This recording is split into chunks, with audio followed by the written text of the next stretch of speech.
What's up everyone? Art with Patience Metal Fab, and today I'm bringing you the second episode on the Mark II Golf reassembly. Now in the last one, which I'll throw a link for up here, you guys know that we got the car back from Fame. They did all the body and paint work on it, and then we started reassembling the underside and suspension and also the engine. In this episode, we're gonna plumb everything out, put on the major components, get fluids in it, and make sure that it runs well. And for the first time in years, that car should leave the shop under its own power and even drive down the street. I promise you by the end of this episode, you'll get to see that. Now, if all goes well on that test drive, we're gonna set up the dyno appointment for it, get it back, and have a bit of a redemption episode. Because as you recall, the last time we were at the dyno, that car was smoking, it wasn't making full power, and really we left disappointed. Now the engine's been addressed since then, so theoretically all should be good, but you never know what happens when you go to the dyno. For now, I say we take one thing at a time, step out in the shop, and see how far Andrew's gotten along today.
We just had a chance to take the Mark II around the block, and things went about as well as they could have for a first drive.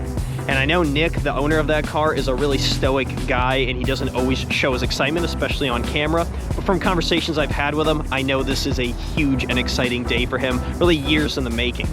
From here, they're gonna keep test driving, ironing out any of the little issues, get it back into the shop to address those, and then we're gonna be heading out to the dyno in the next couple of weeks to see how the car does.